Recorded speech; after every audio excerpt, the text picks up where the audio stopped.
Welcome to a new edition of the Neon Jazz interview series with members of the group Event Horizon.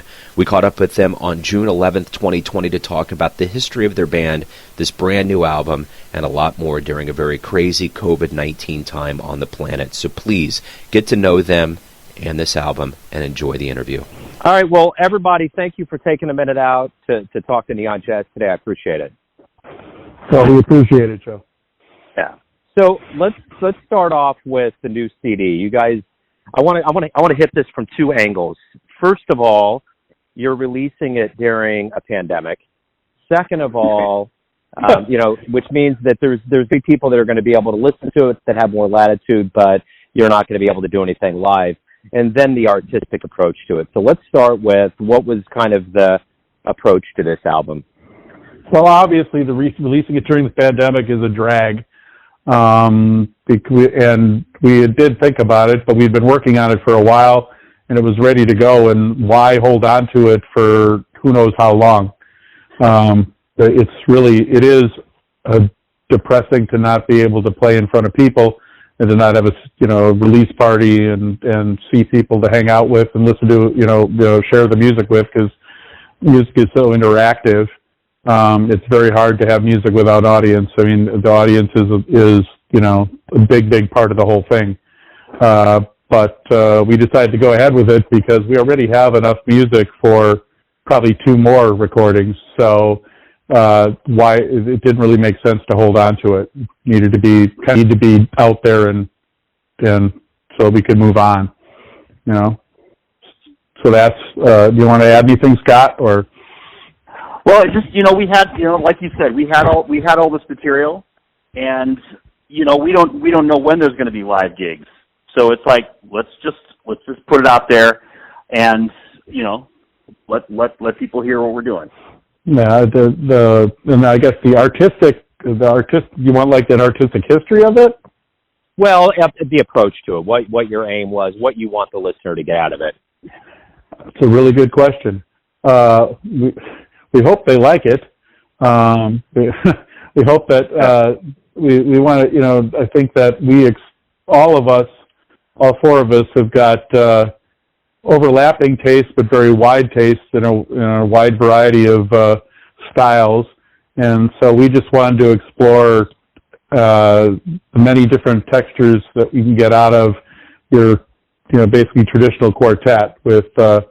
Our original music, which some of the songs I wrote a long time ago, and some are relatively new. And Scott wrote, there's three of them that are beautiful songs written by Scott, and so basically a wide variety of interesting things for the listener to grab onto. I guess that's really we're sharing our view of the world through sounds, our love of exploration, I guess.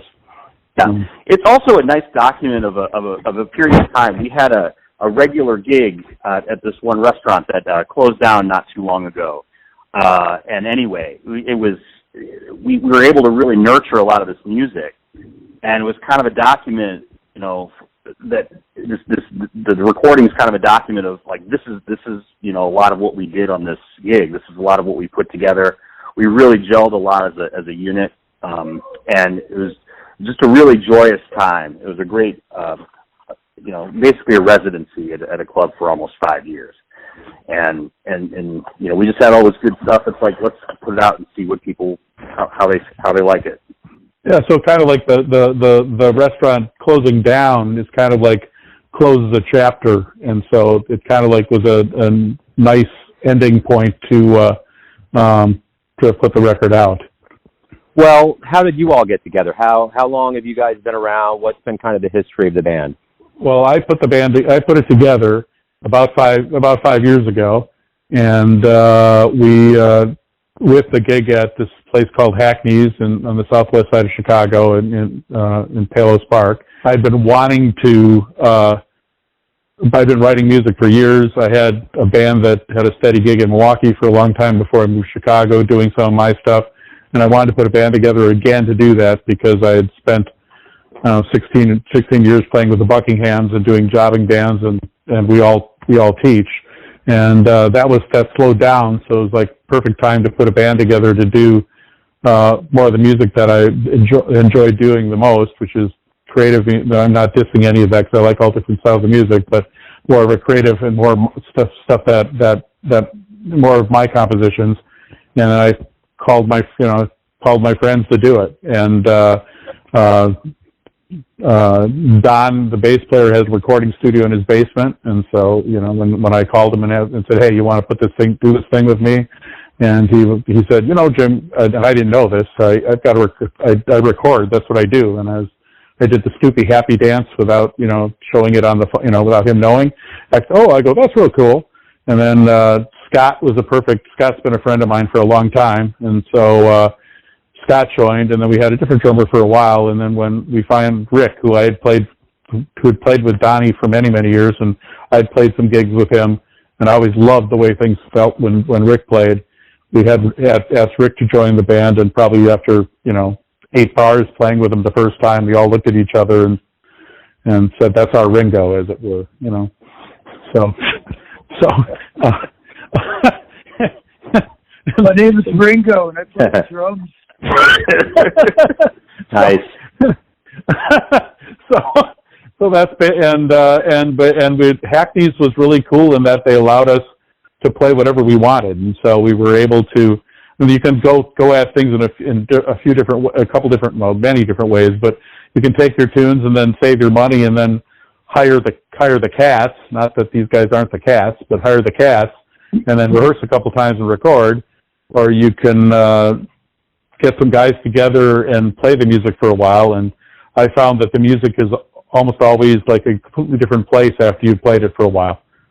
And one beautiful thing about Rick, which Scott talks about all the time, is that he's really good at the tunes that weren't quite working, saying, why don't we do it at this tempo, or why don't the song is in 7, let's try it in 5, and he'll come up with the idea that just makes it work.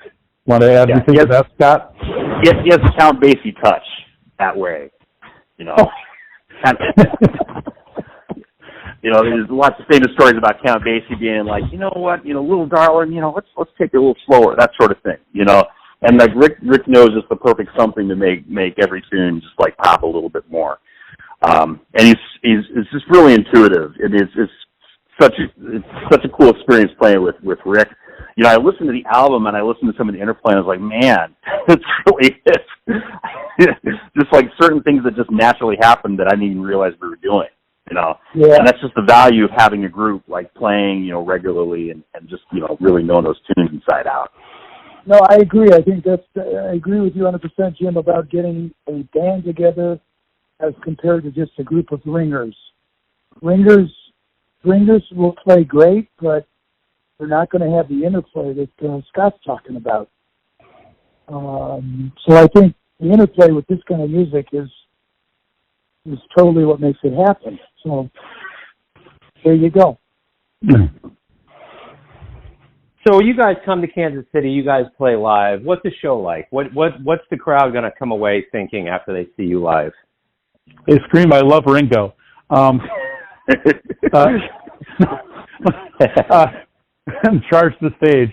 Well, they're going to hear a variety of stuff. They're going to hear it just like there is on the record. And as I said, we've got a lot of new material that we would play. So there's a wide variety of feels and sounds. And then we also do occasionally we do, covers of some things like Pharrell Williams' Happy or some Beatles tunes in our own way. And some other, some other standard type stuff. We try to do like almost all our stuff. But there'd be a big variety. So there'd be something for a lot of different people to enjoy.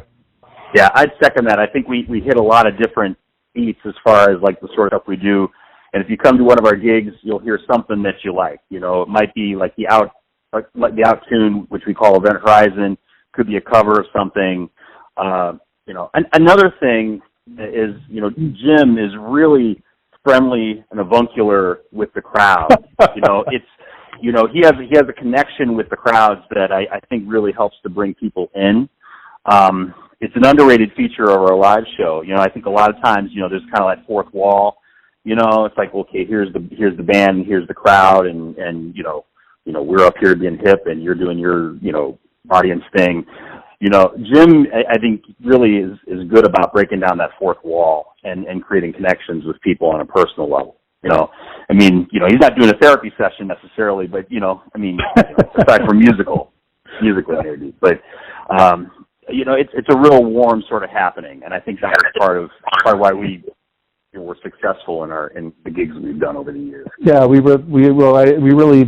really think that as I said at the beginning, the drag of the virus thing, besides the obvious horrors of it, is that connection with people, because it really is. I really do believe the audience or the listener is just as important as we are, and so we go the way the audience goes many times, and it's like a relaxed hang. It's sort of in a way, I look at it sort of the way that, I don't know, if anyone's seen Arlo Guthrie. But Arlo Guthrie, so there's some folk guys that'll say, oh, he just tells funny stories, and I don't tell funny stories like Arlo. I'm nowhere near as funny as him. But it's kind of like hanging out with some people that you would like to hang out with. We hope we get that across, but we're playing jazz. We're not playing Alice's Restaurant. Right, absolutely. Well, let me ask you this. Once we do get back to live jazz and we get back to the stage, what do you hope both musician and the audience realizes about this time away from the live music? Oh, how big a part of our lives music is. I think that just because it's everywhere, just like air and water is everywhere, many people don't value it because they take it for granted. And with all the ways you can get things on Spotify and you can stream it and it's everywhere, I think people have been divorced from the live experience. But I think with the live experience gone, there's really nothing like hearing the Chicago Symphony live, or hearing, Sonny Rollins live, or Wayne Shorter with his group, whatever, or NRBQ. That energy is so important, and I hope that people realize that how any art, well, you can be talking about theater or whatever, but how much that community spirit is vital to our existence. A lot of times, you don't realize what you're, you don't realize what you're missing until you don't have it. That's a horrible way of saying it, but it's like, I really miss playing for people. Yeah, I really miss that interaction. And I think people miss coming, and just being part of that happening. And they're trying to, online. There's only so much you can do. It's better than it could be, but it's just really easy to be lonely nowadays. So I think, being together with other people and hearing music, I think really helps, is just good for the soul. I agree, and I think that's probably the main thing that everybody's missing right now. Hey, guys, thank you for taking some time out during a very strange time on the planet and to talk about the music and the new album. Good luck with it, and stay safe out there. Thanks a lot, Joe. Thanks for listening and tuning in to another Neon Jazz interview, where we give you a bit of insight into the finest players in Milwaukee, Kansas City, and spots all over the world, giving fans all that jazz. And thanks to Event Horizon for their time, music, and story. If you want to hear more interviews, go to Famous Interviews with Joe Domino in the iTunes Store. Visit neonjazz at youtube.com, and for everything Neon Jazz all the time, go to the neonjazz.blogspot.com. Until next time, enjoy the jazz, my friends.